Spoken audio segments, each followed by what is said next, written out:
Olá, meus irmãos, que a graça e a paz do Senhor Jesus esteja com você. Estamos aqui de volta mais uma vez para juntos estudarmos mais uma lição da Escola Bíblica Dominical. Desta feita, estamos estudando a lição de adultos da editora Betel, que traz por tema Apocalipse, mensagem sobre o triunfo de Cristo, exortação e promessas ao povo de Deus. Esta lição ela faz parte desse segundo trimestre de 2022 e vamos estar estudando dessa feita a lição de número 3, que traz por título Apocalipse, uma mensagem de Cristo para a sua igreja.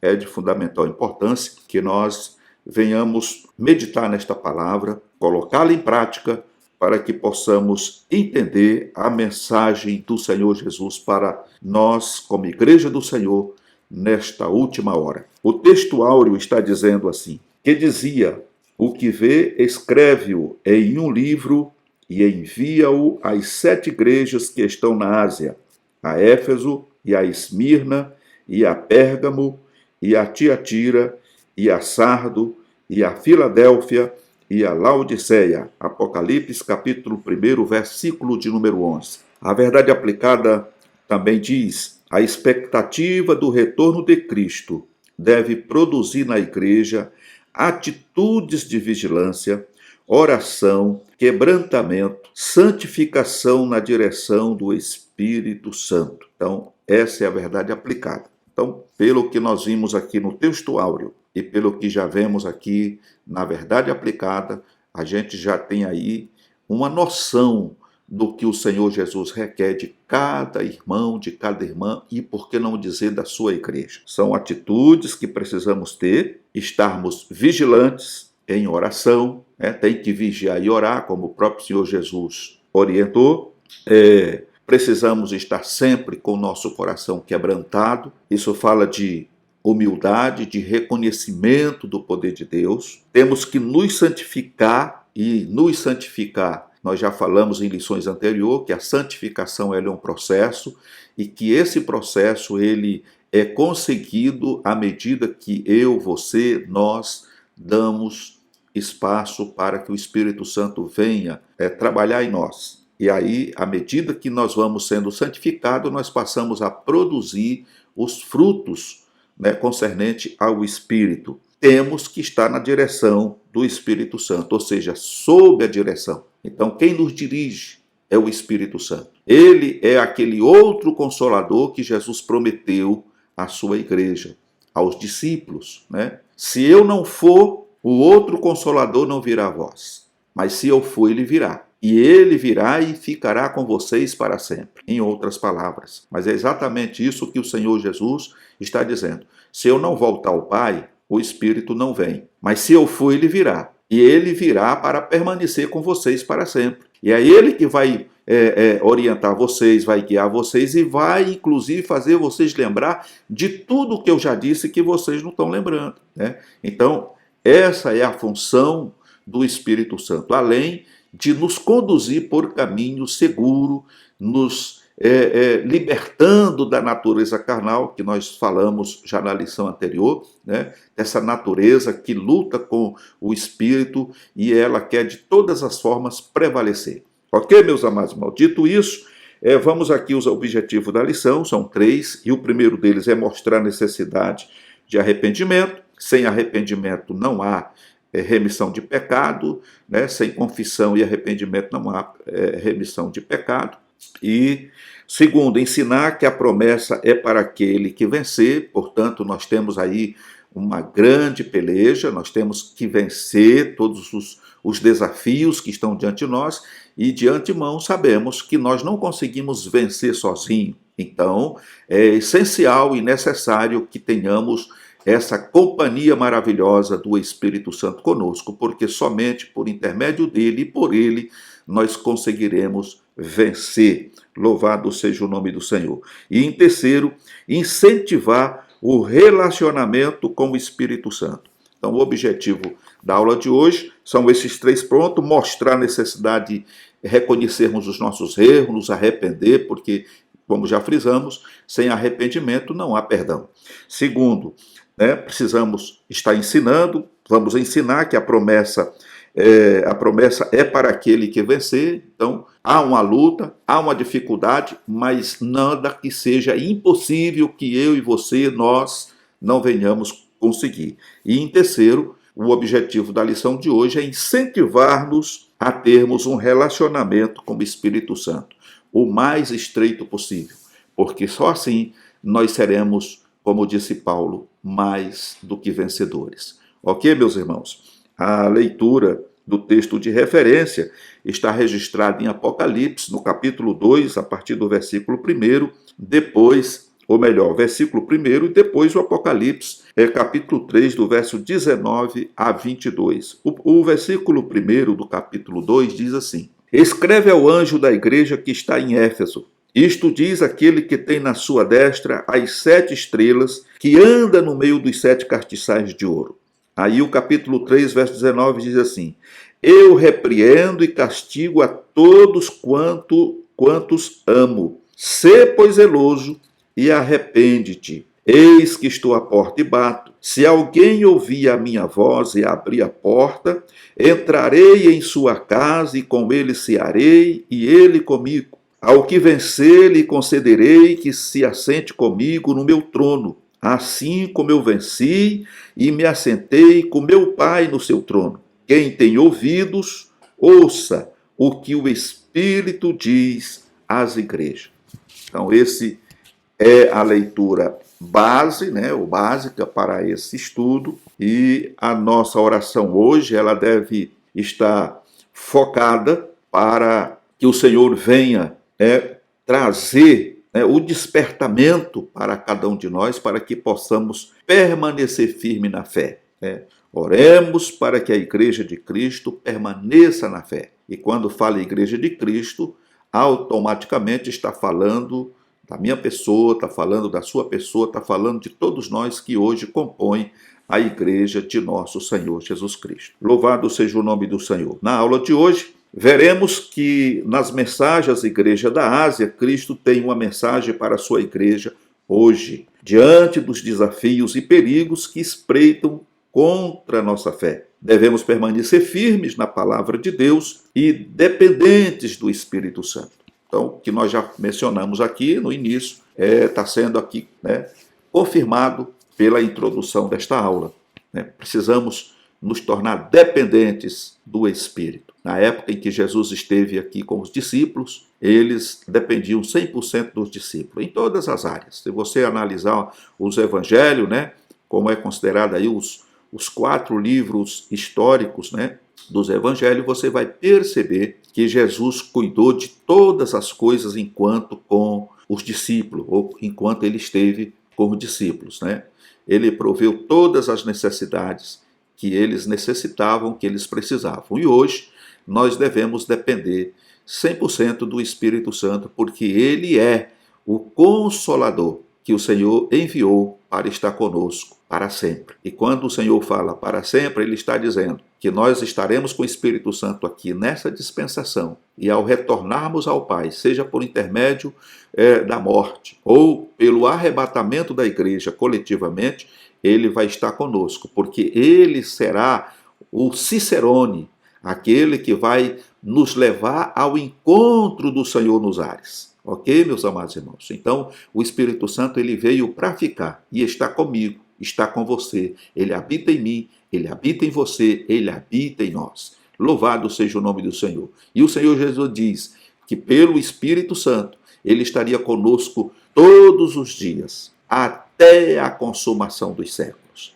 A consumação dos séculos para nós aqui, porque quando chegar o momento exato que consumar todas as coisas aqui, ele estará conosco e continuará conosco por toda a eternidade. Bendito seja o nome do Senhor. Meus amados irmãos, a mensagem profética, que é o primeiro ponto que vamos estar estudando hoje, ela vai nos chamar a atenção. Essa aula de hoje, ela é uma aula que você precisa usar muito a Bíblia para poder compreender. É lógico que a gente aqui, eu não tenho como ler versículo por versículo, as referências que temos aqui. Então, é importante a gente fazer aqui apenas um panorama, e é o que nós estamos vendo através da lição, nós estamos fazendo aqui um panorama do livro do Apocalipse, mas essa lição, ela requer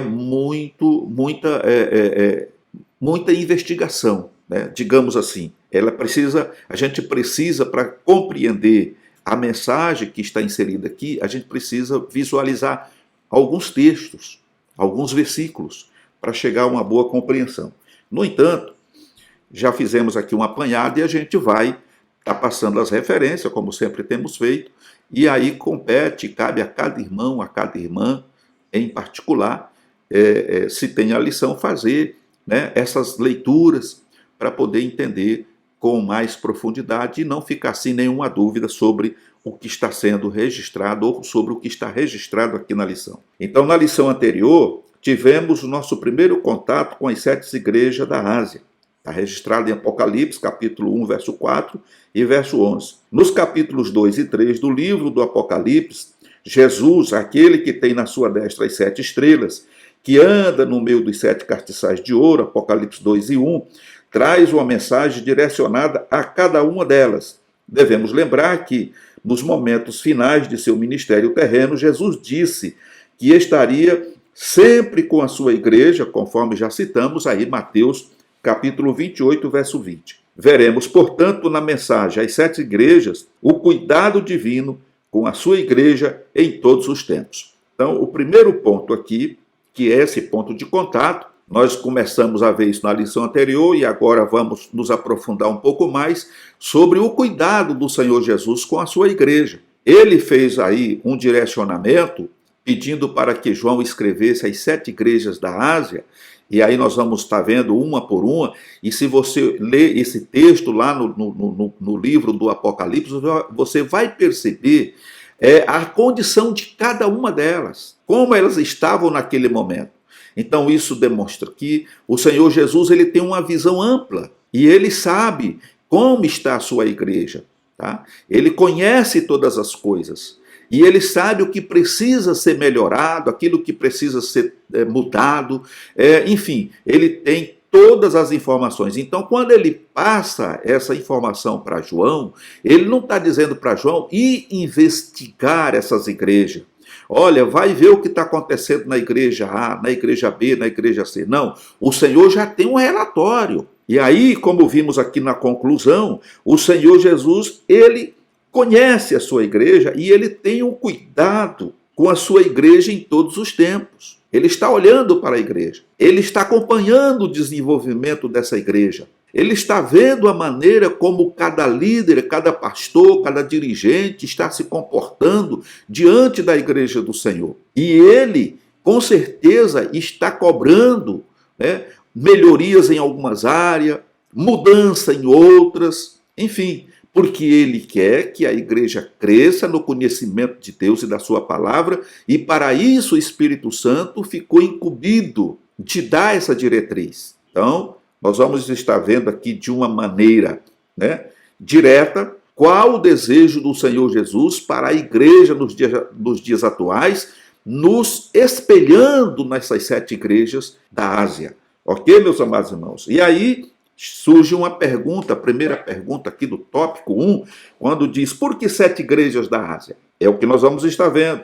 Primeiro, porque o número 7 na Bíblia fala de perfeição e completude. Fala de perfeição e completude. Isto nos faz entender porque não temos apenas uma mensagem, 2 ou 10, às igrejas da Ásia. Onde o número 7 aparece no Apocalipse, em geral, temos uma revelação ou lição divina a ser aprendida. Devemos lembrar que o Apocalipse é o livro profético do Novo Testamento. Sendo assim, vemos que estas 7 igrejas representam a Igreja de Cristo em toda a sua história, em todo o ciclo de sua existência, desde a sua fundação, no dia de Pentecostes, até o arrebatamento na volta de Jesus.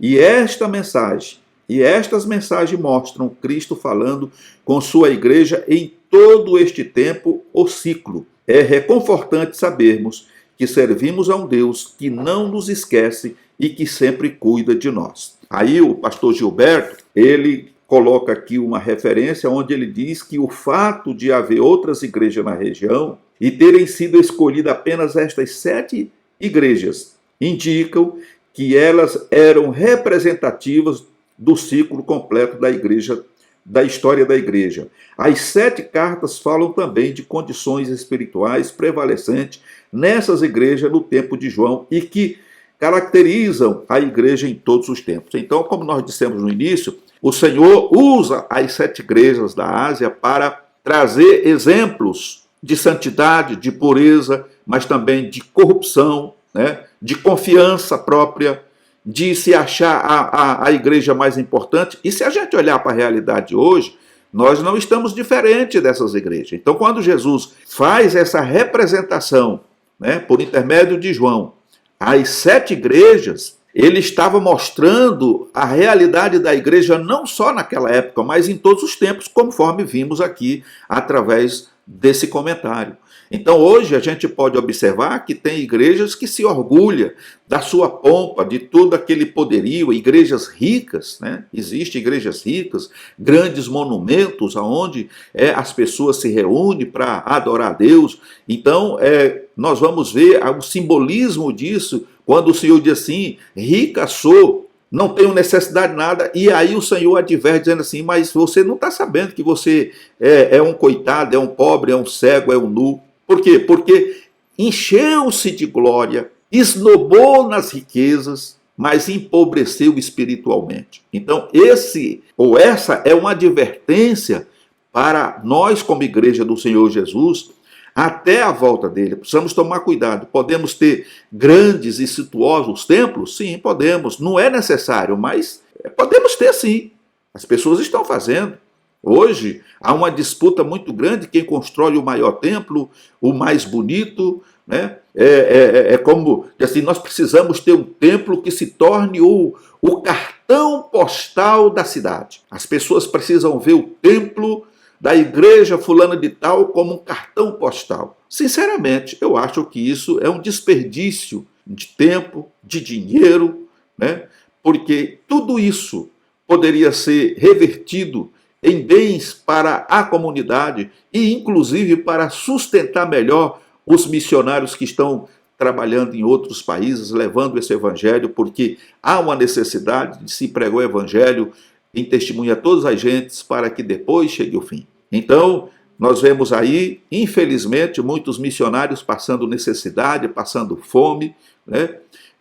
Aqui no Brasil, por exemplo, no sertão nordestino, nessas regiões aí de seca terrível, muitas vezes os pastores sofrendo, não tem dinheiro para comprar um alimento, o alimento básico, mas estão lá sendo fiel ao Senhor Jesus e as igrejas gastando milhões e milhões de reais em construções de megatemplo para se aparecer. Eu falo isso sem sombra de dúvida e sem medo de errar. E é uma coisa que vai ficar aí. Ainda vai acabar sendo usado pelo anticristo. Tá? Então, irmãos, nós não precisamos disso. Nós precisamos nos focar e sair dessa situação, né, de querer mostrar poder de fogo, que temos posse, e mesmo assim a igreja do Senhor não é monarquia. Nunca foi e jamais será. Nós somos chamados para dirigir a igreja do Senhor, para cuidar do rebanho do Senhor, mas nunca transformá-lo na monarquia, num reinado,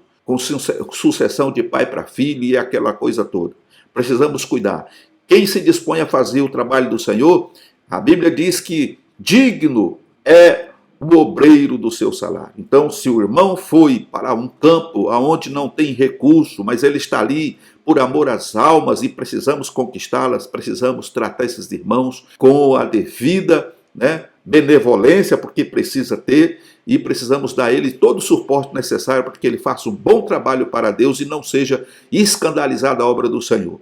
Imagine um obreiro, não estou saindo aqui do foco da lição, mas querendo pontuar no sentido do que o texto vai nos falar. Alguém pregando o evangelho lá naquele sertão nordestino. Não quero nem falar de outros países, irmãos. Falando aqui da nossa realidade. E aí, né, a pessoa diz, Jesus cura, Jesus batiza com o Espírito Santo, Jesus cura, Jesus transforma, Jesus prospera. As pessoas olham para aquele missionário, para aquele pastor e dizem assim, poxa vida, como é que a pessoa pode pregar uma palavra dessa se ele está vivendo na beira da miséria? Está praticamente abaixo da linha da pobreza. Como é que ele pode pregar numa situação dessa? É complicado, né? Então, irmãos, a gente precisa meditar nessas condições, nesse tema. E precisamos valorizar os nossos missionários, nossos pastores que estão aí, né, amassando barro, enquanto que você anda de carro para lá e para cá, né, não tem dificuldade, você tem tudo à mão, às vezes o coitado lá onde ele está, nem sinal de telefone não tem, tá? E não tem uma condução, e se tem a condução, está caindo os pedaços. Então nós precisamos ser o exemplo. É o que a palavra de Deus diz, nós devemos ser o exemplo dos fiéis em tudo, na caridade, em tudo. Então precisamos cuidar para que a gente não caia no laço que algumas igrejas aqui da Ásia caiu e foi repreendida pelo Senhor, porque achavam-se as mais importantes, a mais rica, a mais poderosa, não tinha falta de nada e não sabia que era e não passava de uma miserável, estava nua, porque o principal estava faltando. Que Deus tenha misericórdia de nós. Vamos aqui ao ponto 2, aonde vem a segunda pergunta. Por que estas igrejas? Por quê? Porque havia naquele tempo outras igrejas na região, como Colossos e Hierápolis, mas Jesus escolhe Éfeso, Esmirna, Pérgamo, Tiatira, Sardes, Filadélfia e Laodiceia, porque aquele que João viu com olhos como chama de fogo, Apocalipse 1:14, que mostra a sua onisciência, viu nestas igrejas características presentes nas muitas igrejas locais em todo o mundo, ao longo da história do povo de Deus nesta terra. Sua onisciência fortalece nossa fé e nos consola, sabendo que neste exato momento, mesmo diante das maiores provações, Cristo sabe, conhece e nos socorre, conforme Hebreus capítulo 7, versículo 24 a 25. Então nós vemos aqui que estas igrejas são tipos que se repetem constantemente na história. Sempre há algumas igrejas que são predominantemente boas e puras, como as de Esmirna e Filadélfia, e que, portanto, não precisam de repreensão, mas apenas palavras de encorajamento. Mas, por outro lado, também existem outras como Sardes, Laodiceia, nas quais o mal prepondera e que merecem censura grave e uma chamada de arrependimento sincero. No entanto, é provável que o maior número de igrejas se assemelhe às igrejas de Éfeso e Pérgamo e Tiatira, nas quais o bem e o mal estão igualmente equilibrados no seu círculo, de modo que mereçam tanto louvor quanto censura, promessas e repreensões. Nós vemos aqui aquilo que nós já mencionamos. O espelho dessas 7 igrejas é o que reflete a nossa realidade hoje. E talvez continue refletindo até a volta de Jesus. Né? Igrejas que se autodenomina potente, né?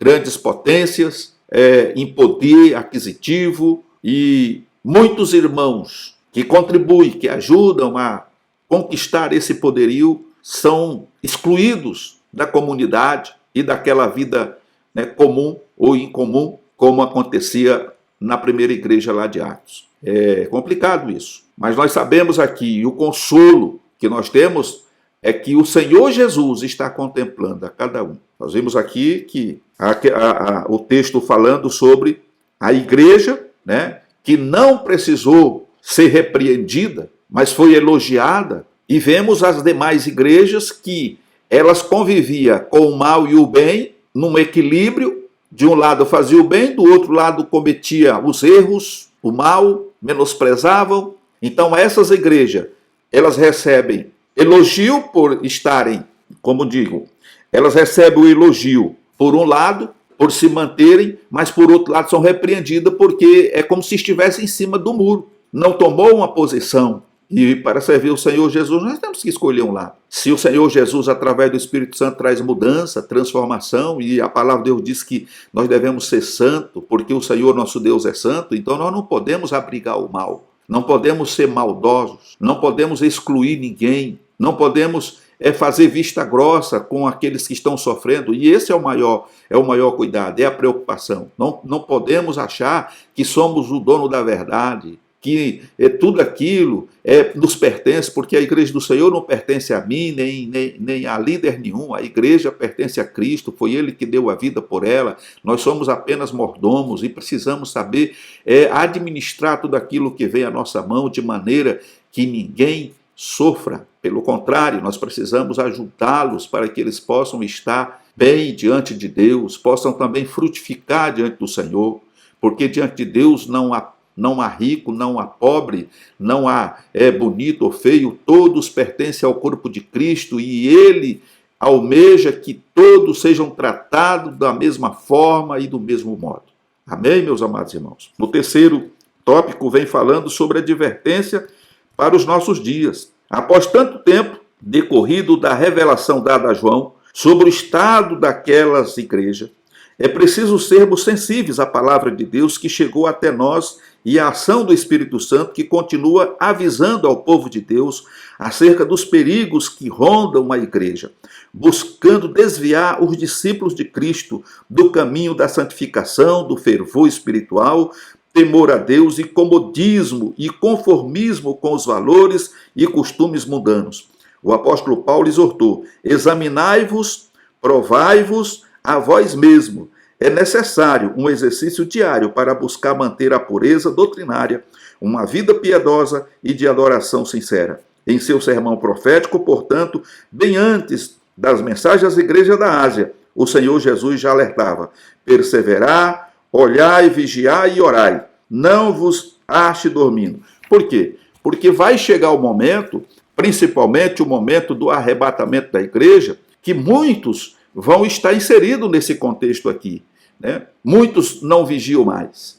A coisa ficou tão boa, o trem da alegria está andando numa velocidade tão gostosa que ele se esquece de tudo que está à sua volta. Mas o trenzinho da alegria, uma hora, ele descarrilha, ele cai, ele sai do trilho. E é nesse momento que você precisa estar atento, né? Para que ele não venha descarrilhar, irmão. Para que ele não venha sair do trilho, porque se sair o prejuízo é muito grande, né? Não sei se os irmãos, mas acredito que muitos dos irmãos que nos acompanham nesse trabalho, acho que já viu um trem descarrilhar, ou já soube. O prejuízo, as mortes, é muito grande. E tem muita gente que tem feito da Igreja do Senhor um verdadeiro trem da alegria. Então não vou entrar no meio da questão aqui, porque eu acredito que nós não estamos lidando com ninguém leigo aqui, todo mundo sabe realmente o que tem acontecido, e o nosso desejo, a nossa oração é para que, e o desejo do Senhor, de Deus, principalmente, é que a gente desperte para agradar o Senhor melhor e não venha fazer como aquelas igrejas, as 5 igrejas que estavam ali, trabalhando ali com o bem e o mal, e é isso que o Senhor não quer. E principalmente se aquela igreja que o Senhor a repreendeu de uma maneira severa, porque achava que não precisava de nada, ela já tinha tudo e estava numa situação crítica. Então, irmãos, é preciso a gente atentar para isso. Por isso, essa carta ela também se torna para nós uma advertência. E para o avisado, diz que o avisado, quando vê o mal, se esconde, mas o tolo deixa quebrar a cara. Então, nós não somos tolos. Então o Senhor nos avisa: eu, como igreja do Senhor Jesus, ou como participante dessa igreja, eu preciso vigiar. Não posso achar que eu já sou o santo do santo, que eu sou o mais espiritual, que eu sou o mais importante, e começar a esnobar os meus irmãos e olhar por cima aos irmãos que estão embaixo, os mais fracos na fé, menosprezá-los. Mas pelo contrário, eu preciso ajudá-los. Assim como o Senhor me ajuda, eu preciso ajudá-los, aqueles que estão desprovidos, para que eles também possam chegar no mesmo nível que eu cheguei e juntos possamos chegar à estatura de um varão perfeito. Louvado seja o nome do Senhor. Nós temos aqui um ponto importante, que Jesus primeiro adverte a igreja, que é tipificada ou representada pelas 7 igrejas, sobre suas efetivas ou potenciais atitudes e ações erradas. Muitos leitores poderão se surpreender por esse fato. Uma razão para essa surpresa é que muitos cristãos esperam que assim que seus pecados são perdoados, o exclusivo interesse de Jesus por elas está em seu conforto, segurança e inclusive prosperidade individual, familiar e ou da própria comunidade. No entanto, Jesus tem um conjunto diferente de valores e padrões do que essas expectativas autosservidoras.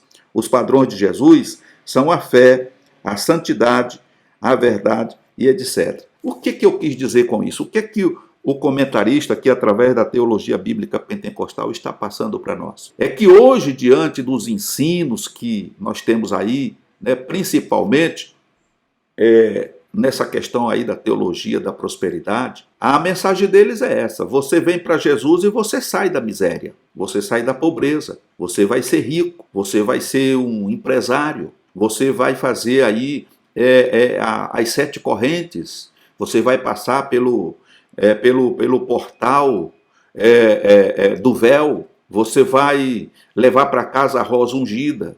Enfim, irmãos, são tanta coisa que se a gente for ficar mencionando aqui, a gente vai vai passar todo o tempo que temos aqui disponível para essa aula e não vamos conseguir findar. Então, um monte de coisas que essa teologia da prosperidade vem trazendo. Então você aceita Jesus, não importa como você está, você vem para Jesus e pode continuar como está. O importante é você vir e fazer o sacrifício. Faz o sacrifício e Jesus é obrigado a te recompensar. Me lembro aí de determinado líder ensinando as pessoas a se enfurecerem com o Senhor Jesus, a pegar Jesus pelo pescoço e espremer ele na parede. Falou: você dá ou dá, eu estou revoltado e eu não aceito a situação, então você tem que fazer. Então são práticas diabólicas, irmão, porque se a gente tiver um pouquinho de juízo, de inteligência, a gente vai perceber, irmão, que nós somos criatura, feitura de Deus. Como é que uma criatura pode se revoltar com o Criador, ou pode obrigar o Criador a fazer alguma coisa? Então nós vemos aqui que o foco do Senhor Jesus é a nossa salvação, através da fé, da santidade e das verdades que nos liberta. Nós encontramos o Senhor Jesus também dizendo que, em primeiro lugar, nós devemos buscar o reino de Deus e a sua justiça, e as demais coisas nos serão acrescentadas. O Senhor Jesus, ele sabe todas as coisas a meu respeito e ao seu respeito também. E às vezes eu imagino, que se eu tivesse a possibilidade de ser hoje alguém, um milionário, será que eu estaria na presença do Senhor? Será que eu conseguiria administrar essas riquezas, esses bens, sem me corromper, sem apostatar da fé? Então é lógico, irmãos, que o Senhor Jesus, por conhecer o passado, o presente e o futuro, ele preserva a minha alma para que eu não me perca. Então, se o Senhor tem me mantido e me sustentado com o pão de cada dia, eu sou grato a Deus por isso. O Senhor tem me dado as condições necessárias para viver com dignidade, mas Ele não deixa eu ir além daquilo, porque isso seria uma perdição para a minha vida. Então, o Evangelho do Senhor é um Evangelho completo. Quando eu aceito Jesus como meu Salvador, o Senhor se torna o meu Pai. Deus é o meu, é o teu, é o nosso Pai. Nós nos tornamos filhos de Deus por adoção. E como um pai tem cuidado dos seus filhos, ele procura suprir as necessidades do seu filho, o meu pai está fazendo isso por mim. Então, eu não preciso ter uma loucura ou uma corrida desenfreada em busca de riqueza, de bens materiais, até porque se eu tenho consciência do que o Senhor Jesus está fazendo na minha vida, eu sou consciente de que tudo isso vai passar. E tudo que eu conquistar nessa terra vai ficar aqui. Eu não vou conseguir levar nada. Então, trabalhar, ter força, ter sabedoria, ter condições de trabalhar, gerar renda e sobreviver com dignidade com a minha família, isso é o mais importante. Louvado seja o nome do Senhor. Agora, por outro lado, existem aqueles que não têm condição.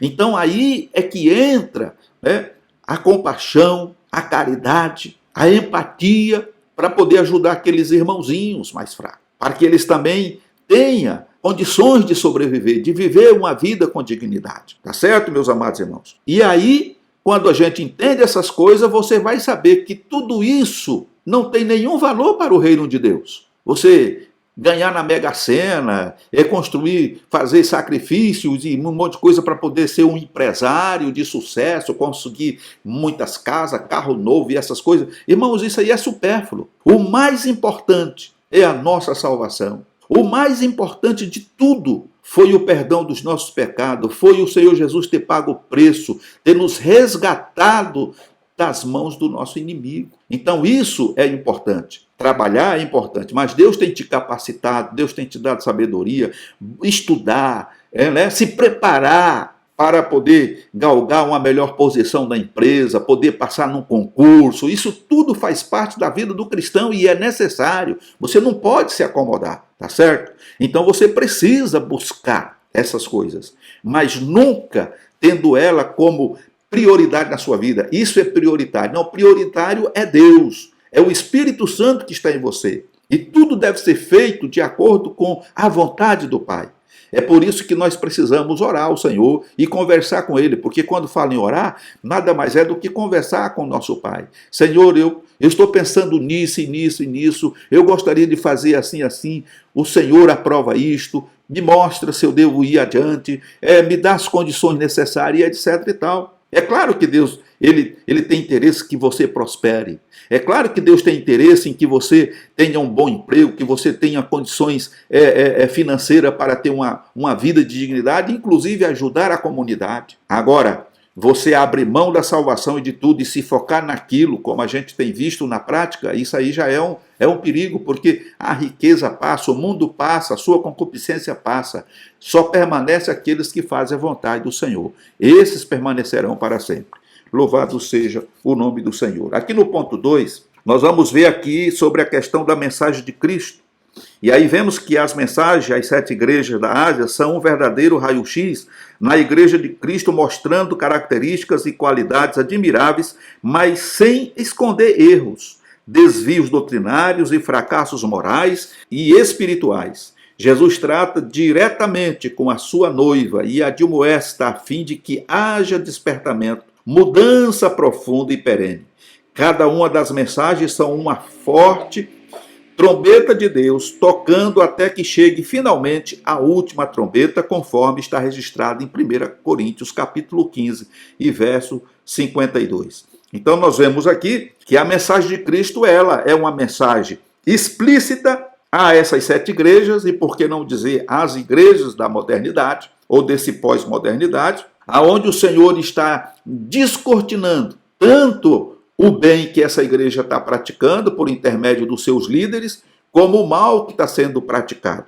Então o Senhor chama essas igrejas a um despertamento, para que haja uma mudança profunda e perene, porque cada uma das mensagens são uma forte trombeta, ou seja, é uma advertência da parte de Deus, para que a gente não venha ser deixado para trás. E é lamentável saber que naquele dia muitos dos que hoje estão dentro dos templos ficarão aí para testemunhar o arrebatamento da igreja quando o Senhor Jesus voltar. E ele vai dizer, como diz aí um hino cantado aí por Alceu Pires, né, que na letra do hino ele fala que foi deixado para trás e que o que aconteceu ele mesmo fez muitas vezes, pregou a palavra muitas vezes, mas por não ter levado uma vida de seriedade, né? Não ter se dedicado 100% à obra de Deus, ele transigia com o pecado, né? Como a gente via em algumas igrejas na Ásia, né? Estava ali servindo a Deus, né? E ao mesmo tempo transigindo com as coisas que desagradam o Senhor. Então essas pessoas foram deixadas para trás. Eu costumei muito pregar, diz o hino, mas ficou. O que acabou de acontecer é que Jesus voltou e levou os que estavam preparados. Que Deus tenha misericórdia de nós, que quando soar essa última trombeta, todos nós, sem exceção, estejamos preparados para subir com o Espírito Santo ao encontro do Senhor Jesus nos ares. O primeiro ponto vem falando sobre a estrutura da mensagem. Então nós vamos ver aqui, e é esse ponto aqui que eu falei a princípio, para que haja um bom entendimento, a gente poderia estar lendo cada texto aqui, cada versículo, mas por conta do tempo não podemos, mas os irmãos que têm a lição aí, pode estar fazendo isso para que os irmãos venham entender a estrutura da mensagem que o Senhor enviou às 7 igrejas, inclusive a nós, nesse tempo em que vivemos.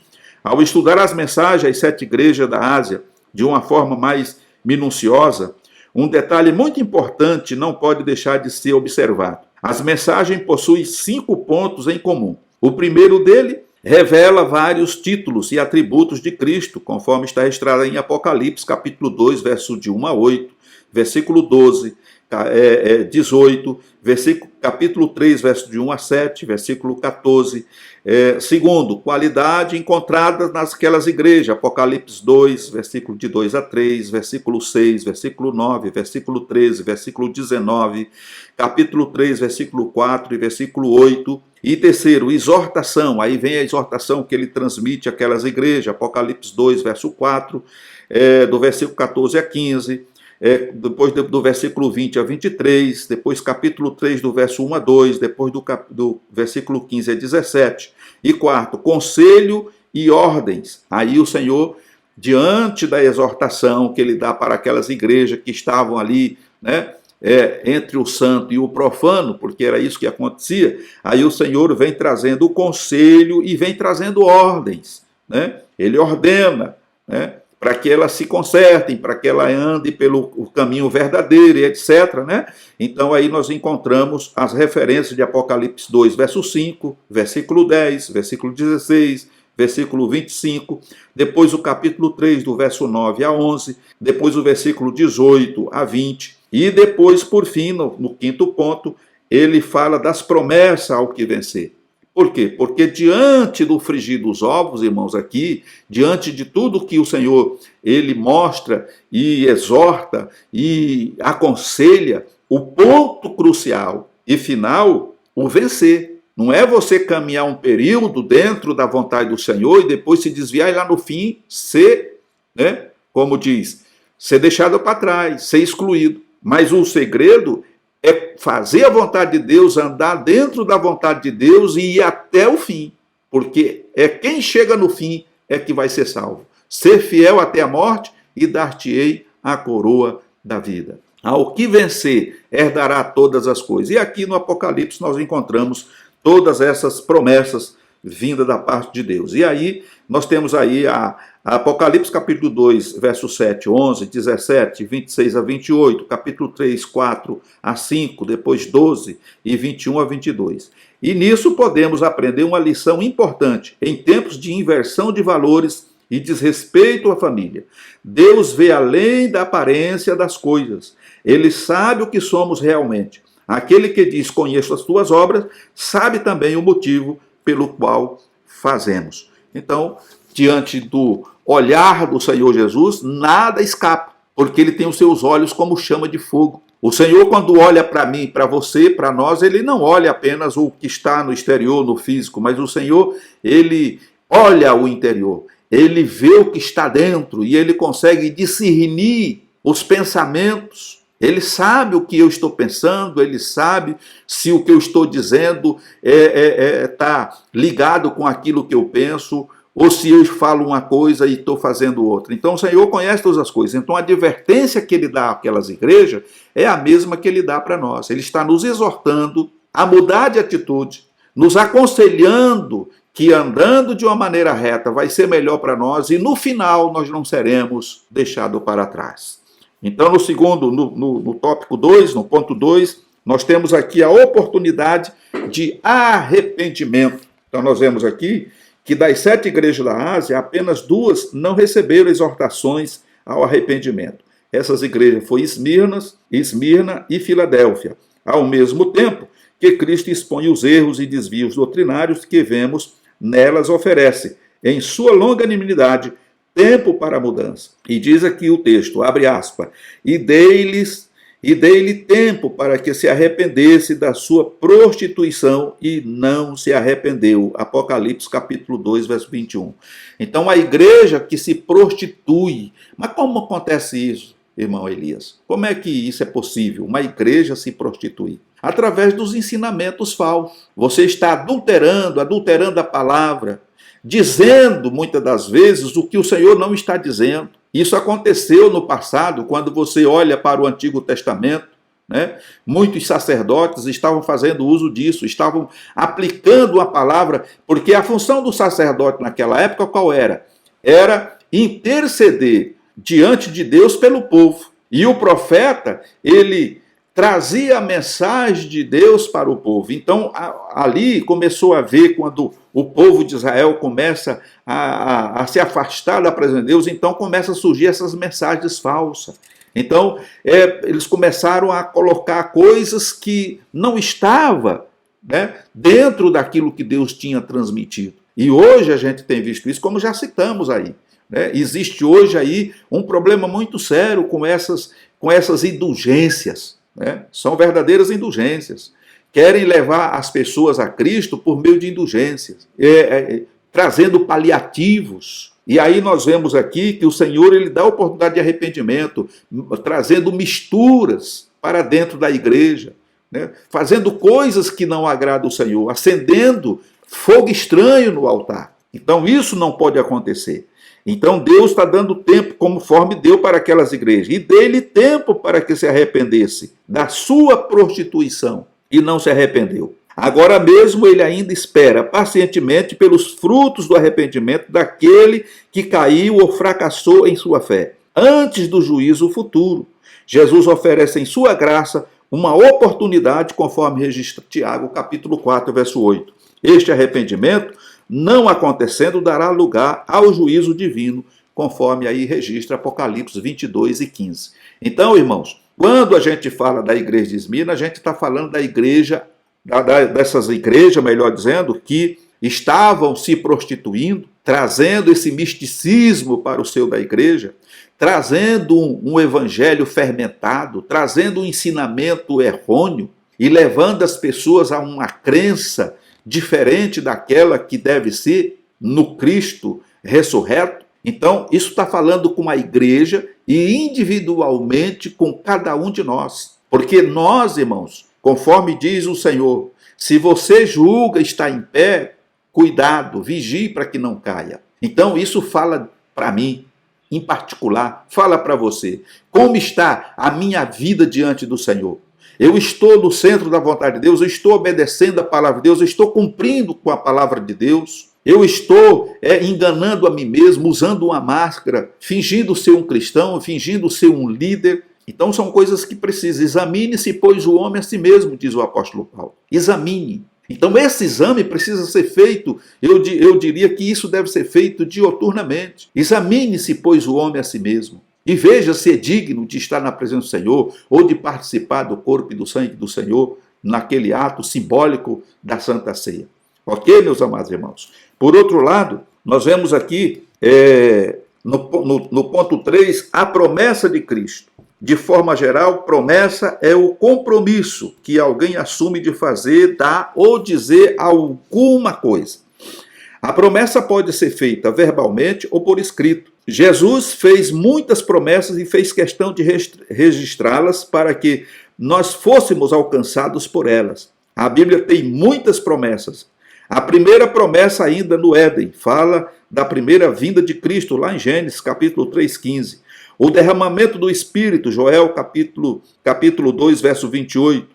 Restauração do povo de Israel, Deuteronômio capítulo 30, verso 1 a 5. O ministério terreno do Messias, Atos capítulo 3, verso 22. Dentre muitas outras.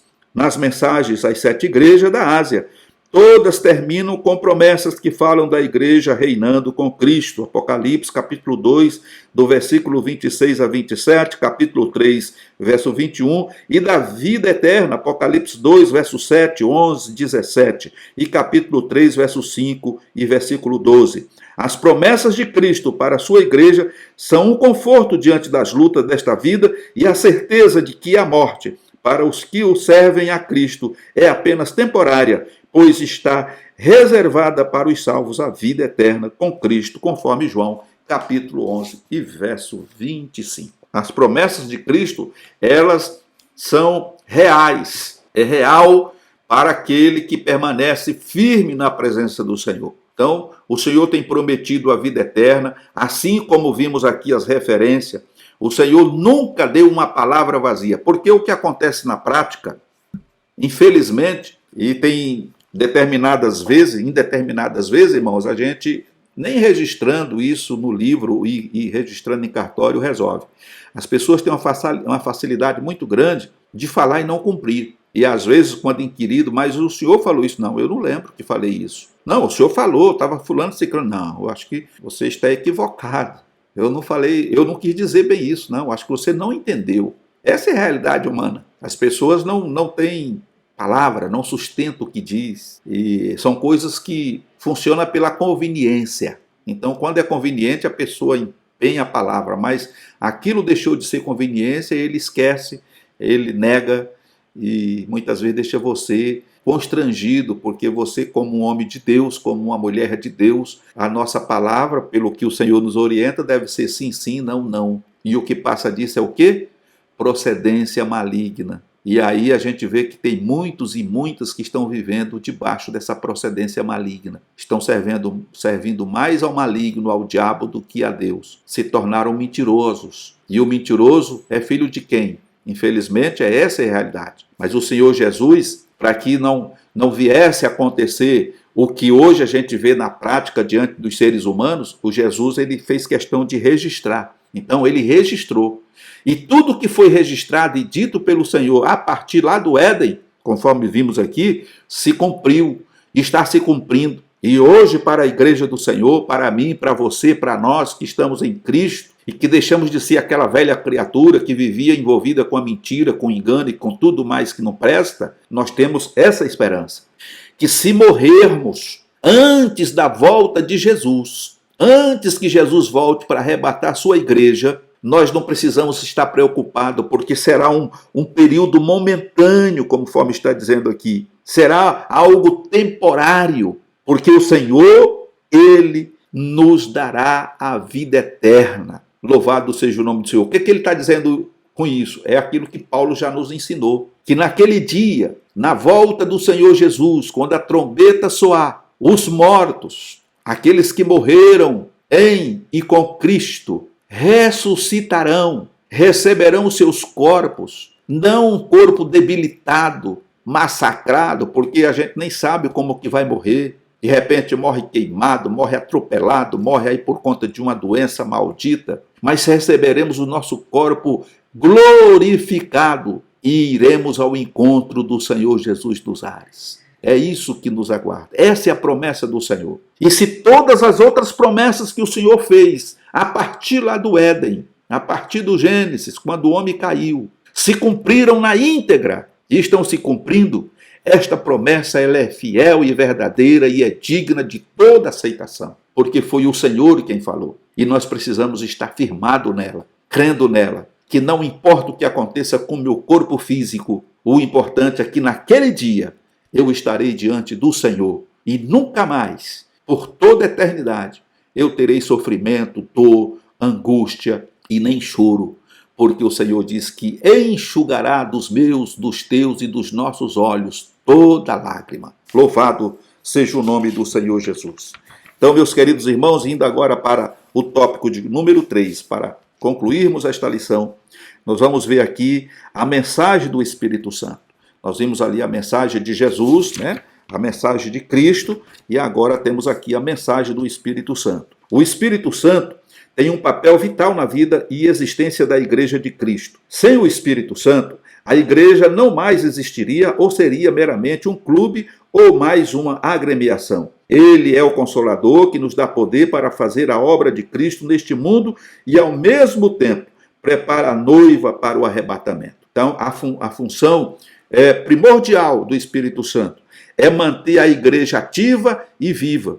Porque sem o Espírito Santo, conforme o comentarista está dizendo aqui, a igreja teria se tornado aí uma agremiação, um clube, uma associação, alguma coisa desse tipo. Infelizmente nós temos aí, quando a gente olha para a história da igreja, nós vemos aí que alguns países onde foi o berço do evangelho e de lá se propagou o evangelho para outras nações, hoje estão apáticas. Muitas igrejas fechadas se transformaram em bares, lanchonete, em tantas coisas, porque o Espírito Santo saiu. As pessoas começaram a entrar por caminhos diferentes, entristeceram o Espírito Santo.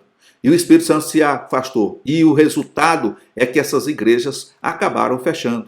Então, irmãos, é preciso essa vigilância, conforme já vimos aqui. Vigiar e orar, para que a gente não venha esfriar na fé e venha morrer espiritualmente, deixar de existir. Podemos aí ser uma igreja nominal, se tornar uma igreja nominal, Uma igreja onde as pessoas se reúnem, canta, ora, prega, mas sabe aquele sermão morto que não tem vida, que não alegra, que não traz nenhuma emoção aos ouvintes? Aqueles louvores que sem pé e sem cabeça, aonde você não sente a essência do Espírito Santo? Eu não sei se você já participou de alguma igreja fria dessa natureza que eu estou falando. Existe isso hoje. Muitas igrejas onde, na verdade, você vai, igreja, quando eu cito igreja, irmão, é o modo de dizer, porque, na verdade, nós estamos falando de templos, de locais de reunião. As pessoas chegam ali, o que vê, na verdade, é um grande desfile de moda, é muita pompa, muita riqueza, muita etiqueta, sabe? Um ritual que tem que seguir ali, a coisa assim, sabe? Aquela coisa mórbida. Não tem a presença do Espírito Santo. Você entra vazio e sai chutando lata. Tem muitas igrejas, né, ou muitas denominações vivendo dessa natureza. Mas eles estão lá porque ali é conveniente para eles, porque eles não querem ser confrontados no seu pecado. As pessoas estão ali vivendo uma vida dúbia, eles estão praticando as coisas que o mundo oferece e ao mesmo tempo querem agradar a Deus. E o Senhor não aceita fogo estranho no altar. Não aceita. Então eles ficam ali, eles estão naquela mordidão, porque eles ainda não entenderam a essência do trabalhar do Espírito Santo na vida da igreja. Então é preciso tomar cuidado, porque sem o Espírito Santo a igreja não mais existiria. Sem o Espírito Santo a igreja não existe. Ela se torna meramente um clube ou uma agremiação, um local onde você vai passar algumas horas, vai dar risada e, aliás, existe hoje, né, atores para tudo. Me desculpe a franqueza, mas hoje tem pessoas que sobem no púlpito, ao invés de trazer uma mensagem, né, de quebrantamento, a mensagem da parte de Deus que venha quebrantar os corações, que venha trazer, né, as pessoas a um arrependimento, sobe no púlpito para contar anedota e para fazer as pessoas dar risada. É como se você estivesse num circo, num teatro. Oh, meu Deus, tem misericórdia, Senhor, do teu povo. Mas é isso que nós temos presenciado. Então nós precisamos atentar para isso, porque se o Espírito Santo sair do meio da igreja, sair da tua vida, sair da minha vida, eu serei novamente um defunto ambulante. O que isso quer dizer? Uma defunto ambulante é aquele que está morto espiritualmente, vivo fisicamente, mas morto espiritualmente. Então nós temos que ser o contrário, e temos que estar morto para o mundo e vivo para Deus. Aleluia. E aqui nós vemos aqui a promessa do Senhor Jesus, que eu já citei no início, que está registrado em João 14, verso 1 a 27, que diz assim: depois da última ceia, Jesus confortou e instruiu os discípulos que estavam aflitos com a proximidade da sua partida. Neste momento, faz a promessa de enviar outro Consolador, João 14, 16, que ensinaria todas as coisas e faria lembrar de tudo que o Mestre ensinou, João 14, 26. Testificaria de Cristo, João 15, 26. E convenceria o mundo do pecado, da justiça e do juízo, João 16, 7 a 8. Tudo isso deixa claro que sem a presença do Espírito Santo, a igreja não teria sobrevivido a tudo que passou nestes 2000 anos e chegado até aqui. Então o Senhor, ele consola os discípulos, porque aí o Senhor explicitamente diz a eles que ele ia ser morto, que ele ia ser assassinado. E aí nós vemos aí o diálogo de Pedro com o Senhor Jesus. Não, ninguém vai tocar no Senhor, não. Eu estou contigo até o fim. Se tiver que morrer, eu morro também. A minha espada está afiada. Então, naquele momento, eles ainda não entendiam com clareza aquilo que Jesus, a missão de Jesus, aquilo que o Senhor Jesus tinha que fazer. Era o preço que o Senhor Jesus tinha que pagar pelo resgate das nossas almas e de toda a humanidade. Mas aí Jesus disse que se ele passasse por todo aquele processo e retornasse ao Pai, ele enviaria o Consolador. E esse Consolador estaria conosco para sempre e nos faria lembrar de tudo aquilo que o Senhor tinha ensinado. E ele seria o nosso guia até o dia da volta do Senhor Jesus. Louvado seja o nome do Senhor. E aqui a palavra Consolador no grego significa paracleto, ou alguém chamado para ficar ao lado de outrem com o propósito de ajudá-lo em qualquer eventualidade, especialmente em processos legais e criminais. era costume, nos tribunais antigos, as partes aparecerem no tribunal assistida por um ou mais de seus amigos mais prestigiosos, que no grego chamavam paracleto, e em latim advocatus, ou advogados. Estes assistiam seus amigos, não pela recompensa ou remuneração, mas por amor e consideração. Eles orientavam seus amigos quanto ao que devia dizer e fazer, falavam por eles, representavam-nos, faziam da causa de seus amigos sua própria causa. Então, a função do Espírito Santo é praticamente essa, é a do Paracleto, é aquele advogado que está conosco, ele que nos orienta, é ele que nos diz como devemos nos conduzir, é ele que nos chama à adoração a Deus, é ele que fala a nossos corações, a nossa consciência quando estamos indo por caminho errado. É por isso que nós precisamos ter um ouvido afinado e atento à voz do Espírito Santo, porque ele fala conosco. Louvado seja o nome do Senhor Jesus. Então, meus amados irmãos, naquela época, as pessoas eram acompanhadas do Paracleto, né? Ou advocatus, né? No latim, ou advogados na nossa linguagem. E nós vemos hoje que muitas vezes a pessoa comete aí um crime, alguma coisa, e ele tem poder aquisitivo e ele contrata não apenas um, mas 2, 3, 4, 5, 6 advogados. Então ele vai diante do juiz com os seus advogados. E muitas vezes ele assina, né, na maioria das vezes, isso é uma praxe, né? É praxe, assina uma procuração, dando ao advogado ou aos advogados o direito de falar por ele e de defendê-lo em todas as instâncias, né? Então, nós temos aí o Espírito Santo que faz esse papel, que executa esse papel em nossas vidas. Ele é responsável por nós. Enquanto estivermos no centro da vontade de Deus, ele está conosco, cuidando de nós, nos orientando, nos guiando, nos dirigindo, nos dando capacidade para, inclusive, pregar o Evangelho, né? E se em alguma eventualidade tivermos a necessidade de sabedoria, de discernimento para nos defender de alguma coisa, o Espírito Santo nos conduzirá e nos dará tudo aquilo que for necessário. Ok, meus queridos irmãos? No ponto 2, nós vamos encontrar aqui, né, ele reveste e dá dons. Então, isso é um trabalho também do Espírito Santo.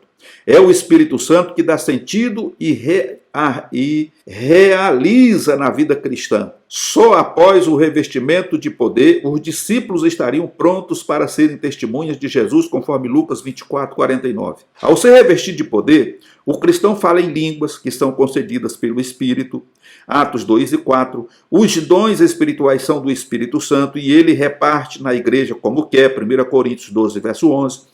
Isto tudo mostra a nossa total dependência do Espírito Santo. A igreja primitiva não dispunha de nenhuma das facilidades tecnológicas que possuímos, mas evangelizou o mundo de sua época, porque tinha o poder que advém de um relacionamento de comunhão e dependência do Espírito. Falharemos se não nos voltarmos para Deus agora, com sincera devoção e coração quebrantado. Este é o nosso tempo, a nossa hora, a última hora. Então nós não tínhamos, ou seja, a igreja primitiva não tinha a tecnologia que nós temos hoje. Inclusive de estar aqui gravando essas aulas e alcançando aí centenas e centenas de irmãos em todo o Brasil, né? E isso é uma bênção, é uma ferramenta. Estamos aqui transmitindo esse estudo, trazendo para muitos irmãos o conhecimento da palavra de Deus. Na época da igreja primitiva não existia isso, mas eles tinham a dependência, né? Ou seja, eles eram dependentes 100% ao Espírito Santo. Eles tinham o Espírito Santo como o seu Cicerone, e é o que deve continuar sendo. Mesmo hoje tendo a tecnologia ao nosso favor, nós dependemos do Espírito Santo. Precisamos estar 100% dependente do Espírito Santo, porque é ele que faz a obra por intermédio de cada um de nós. Eles, sem a tecnologia, eles evangelizaram todo mundo de então, da sua época. E nós, com toda a tecnologia, ainda não alcançamos todos os recantos da terra.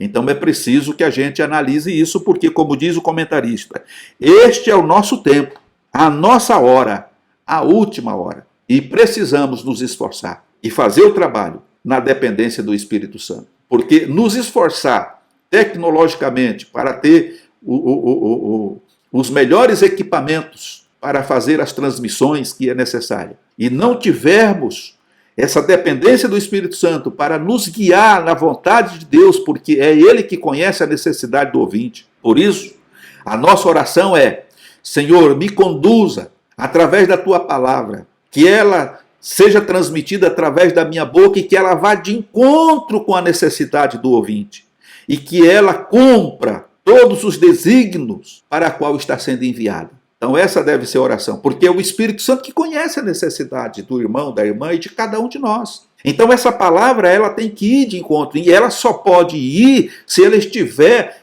dentro da unção do Espírito Santo. Sem essa unção, ela não... Eu vou falar de muito conhecimento teológico, eu posso falar de Gênesis, Apocalipse, mas se não tiver a unção de Deus através do Espírito Santo na minha vida, não vai surtir efeito nenhum.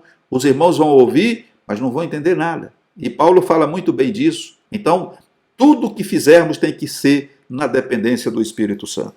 Louvado seja o nome do Senhor. O Espírito Santo, por outro lado, prepara a noiva para o arrebatamento.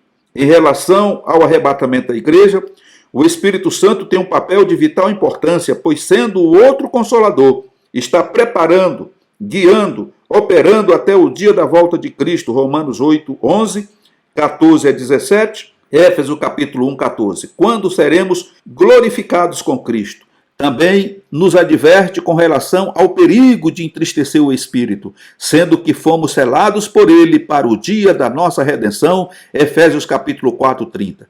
Em suma, podemos afirmar que assim como o mordomo Eliezer preparou uma noiva para Isaque, o Espírito Santo prepara a noiva de Cristo para o seu encontro com o noivo no dia do arrebatamento. Gênesis 24. Então, meus amados irmãos, essa é a função importante, ou mais importante, do Espírito Santo. Ele é o cuidador, ele é o mordomo, em outras palavras, que está cuidando da noiva e preparando-a para apresentá-la diante do Senhor naquele dia. E nós, como noiva de Cristo, precisamos estar atentos. Não podemos flertar com o mundo, não podemos nos afastar do compromisso o qual assumimos com o Senhor Jesus, mas estar de pé e firme na sua presença, sendo revestida de poder, dessa unção gloriosa que vem do Espírito Santo, não só para nos manter em santidade e integridade diante do Senhor, mas também fazer a obra que o Senhor nos comissionou a fazer, de pregar o Evangelho a toda criatura, em testemunho a todas as gentes, para que então possa vir o fim de todas as coisas e aconteça a volta de Jesus. Então, na conclusão aqui, aprendemos nesta aula sobre a importância do arrependimento sincero em caso de erro ou pecado, e que devemos perseverar em obedecer a Deus, cultivando uma vida cheia do Espírito Santo. Esse é o conselho na conclusão, para que nós não venhamos nos estribar nos nossos pensamentos, achar que somos os mais importantes, mas reconhecer os nossos erros, nossos pecados, nos humilharmos diante da potente mão do Senhor, possamos reconhecer que somos falhos e que o Espírito Santo venha habitar em nós a cada dia e que a cada dia ele possa trabalhar em nós, nos trazendo a perfeição. Louvado seja o nome do Senhor. Assim chegamos ao final desta aula. Quero agradecer a Deus pela tua vida e pela oportunidade de juntos aqui podermos estudar mais uma aula da Escola Bíblica Dominical. Quero convidar os irmãos que têm nos acompanhado, que têm participado dessas aulas, que faça o seu comentário. Se ficou alguma dúvida, faça a sua pergunta. Vai ser um privilégio para nós poder responder às suas perguntas e poder estar vendo aí o quanto essas lições têm sido úteis para a sua vida espiritual. Então comente as lições, deixe ali o seu ok, compartilhe aí com os seus amigos, irmãos, vizinhos, enfim. E você que ainda não é inscrito no canal, se inscreva no canal, deixe aí, ative o sininho de notificação para que você possa ser notificado toda vez que nós postarmos aqui um vídeo novo, um estudo novo neste canal. Sendo assim, que Deus em Cristo te abençoe, fique na paz do Senhor Jesus e até uma próxima oportunidade, se Ele assim nos permitir.